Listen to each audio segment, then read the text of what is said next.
G'day everyone. So I recently wrote this article on MOS, or Mean Opinion Score. And the reason I wrote it is because although I knew about the term MOS, well, ever since cloud contact centers came to be, I never really understood how it was calculated. Nor did I have a true appreciation for the impact it could have on customer experience.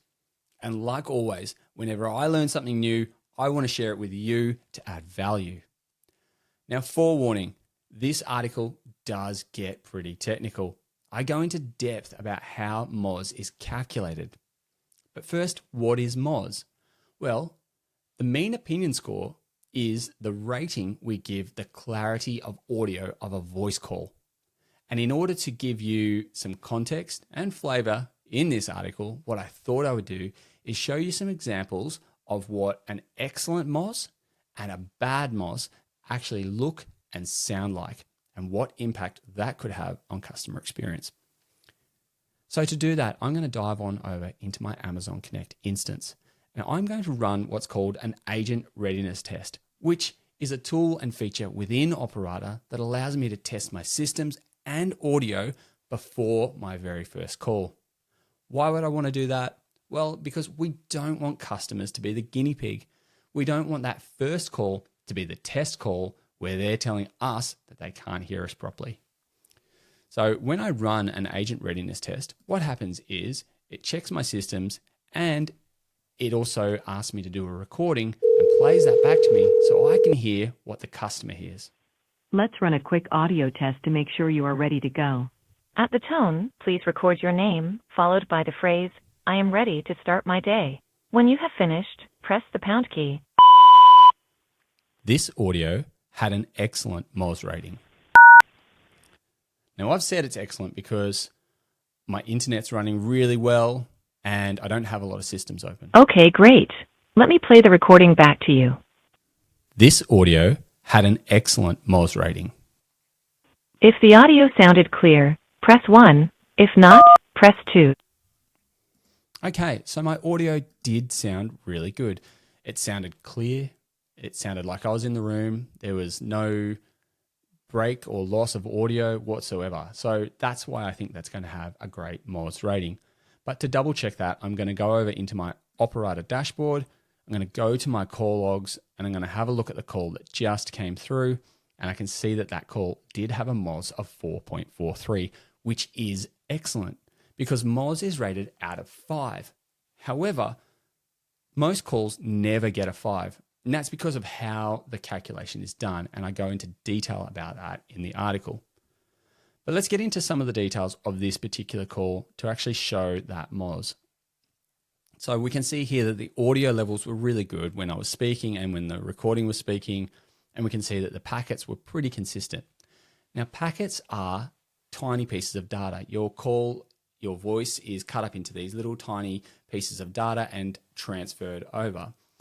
And as long as all of those packets arrive in time and in order, you should have a great MOS.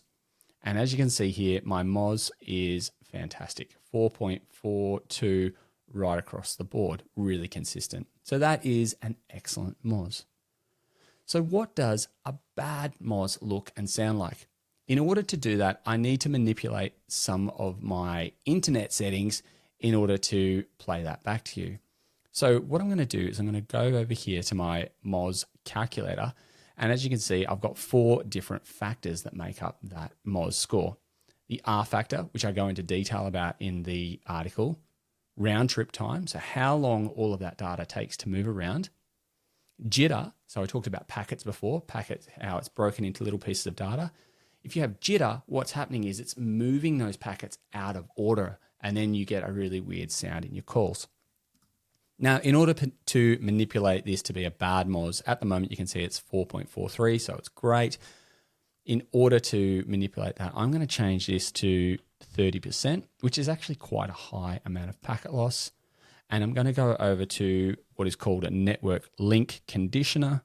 And you can see here, my network link conditioner is also set up for 30% packet loss. So I'm going to turn that on. And that's going to slow everything down, okay? And it's going to drop packets everywhere. So let's go back to my Amazon Connect and let's do another agent readiness test. And this time I expect to hear pieces of that audio cut out, and you can actually hear it in the recording. Let's run a quick audio test to make sure you're ready to go. At the tone, please record your name, followed by the phrase, I am ready to start my day. When you have finished, press the pound key. This audio had a bad MOS rating. We'll wait for that to play back to us and we should be able to hear the evidence straight Okay, away. great. Let me play the recording back to you. This audio had a bad MOS rating. If the audio sounded clear, press 1. If not, press 2. Okay, so you could hear there, you could already hear those packets being dropped. There was parts of the audio missing. So let's dive on back to our operator dashboard and we'll turn off that network link conditioner so that that call can come through a bit smoother. We'll do a quick refresh here, wait for that call just to drop in. Okay, so there it is there. And you can see we have a MOS of 1.27. So if I go back to the calculator quickly, 1.238, pretty consistent there. Okay, so let's have a look at the details again of this particular call. So we can see red right across here. There's definite impact on that call and the audio. We can see the packet count and the packet loss is all over the place. And that is then causing a really bad MOS. And so you could imagine if you were on a call and you could hear the agent speaking, only getting bits of that audio, how annoying and frustrating that could be. And when audio drops, so does trust. And so it has a huge impact on customer experience. I hope you've learned something from this. If you want to understand MOS a bit more, I highly encourage you to go over and have a read of that blog. Plus, I've also recorded all the other samples of MOS from excellent, good, fair, poor, and bad, so you can hear them, as well as a table to give you an idea of what those ratings should look and sound like. Hope this has been useful. Until next time, and as always, hooroo.